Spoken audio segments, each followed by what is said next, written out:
Okay, Saturday lunch. Request ko kay dad yung ibos na roasted chicken and dalandan juice. So, yun yung merienda ko. And, nag-selfie-selfie lang ako kasi may event kaming hinatinan via Zoom. So, ito yung aming dinner.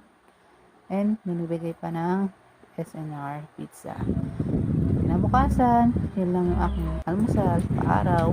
And, gumawa ako ng pang-lunch namin dad para hindi na ako gumastos. And, habang nasa-check si dad ng mga quiz, Ay, sobra lang maganda to, Insan. ah,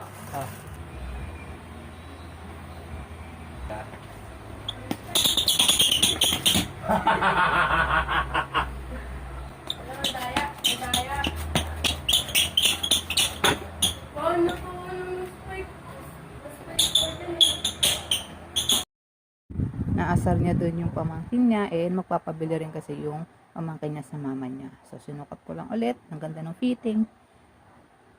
So, yan yung pinabili ko pa kay dad ng mga pagkain and bumili si mamang ng ubas. So, kumain kami. Then, second day ng event, again via Zoom pa din.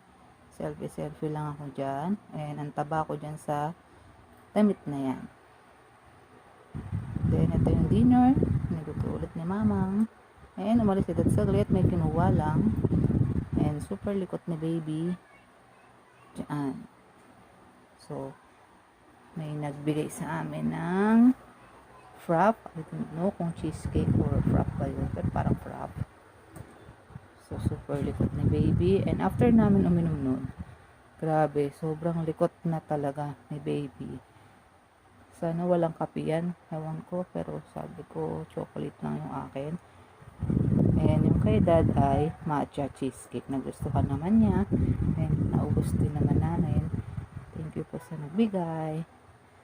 And selfie-selfie lang. In-edit ko yung pictures for 3 days na event. Then, almusal ko. And kumain ako ng one. So, enjoy na muna. Kain tayo fruits. Buti may pakpan. Before kasi hindi ako mahilig dyan. And kailangan natin ng fruits, diba? So, yan muna guys. Bye!